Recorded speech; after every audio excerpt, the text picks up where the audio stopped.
Do you see what you're looking at? Today on Engine Shop Joe, we're going to stop and think a little bit about what we're looking at, what we're seeing, and I'm going to give you an example of that right here. This is the intake impeller or the inlet to a turbocharger. It's a close-up magnified. So this is what you would see when you pull your intake air pipe off that goes from your air filter to the inlet of the turbo. And so you can see the intake impeller and the nut on it there in the center of the shaft. And you see that little hole in the center of the shaft right there. That's important. That hole needs to always be open or empty. If you have a turbo where that hole's packed full or solid, that means that the turbo ingested a lot of dirt. Notice this hole is empty or clean. So that tells us that this engine didn't ingest a lot of dirt, according to that rule. So that turbo looked great, didn't it? It was nice and clean. There was no dirt anywhere. And this particular engine came up to us from Florida. And the location of the engine where it lives is about a half hour from the ocean inland. So I have a buddy that lives down there. He worked at Cummins for many years with me.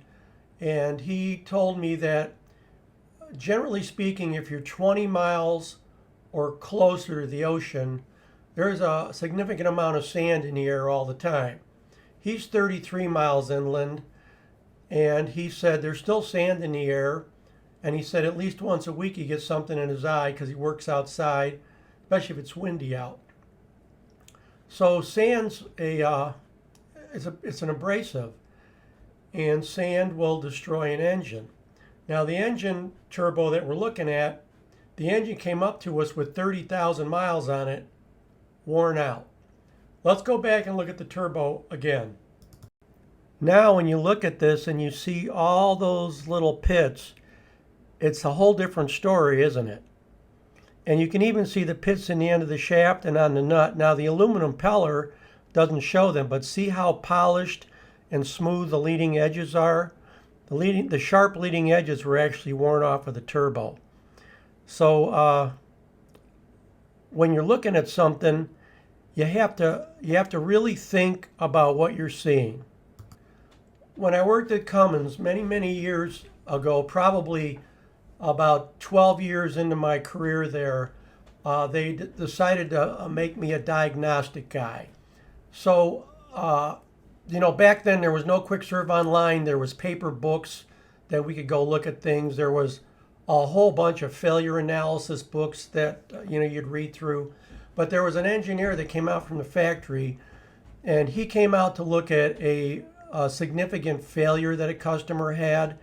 And he came out because they were going to decide if they were going to pay for the whole thing, give the guy another engine or just repair it.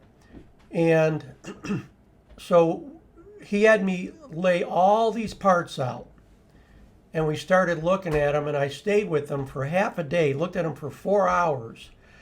And he goes, an engine will tell you a story. He said, it'll tell you a story from the very beginning of what happened right up to the point of catastrophic failure, if it ends up being a catastrophic failure.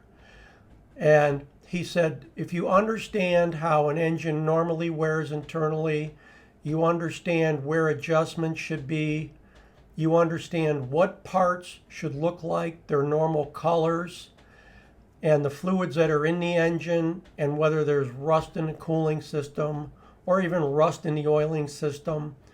He said all those things are pieces of a puzzle. And once you learn to put that puzzle together, he said, you can pretty much figure out anything. This is the day before there were computers on engines. Computers tell you a lot because the sensors tell you what happened right to the moment of failure. But back then they didn't. And that fella's name was Matthew Jeffries, and he was an engineer at Cummins.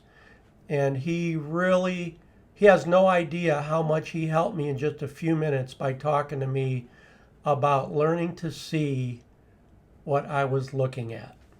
Thanks for joining me on Engine Shop Joe. See you next time.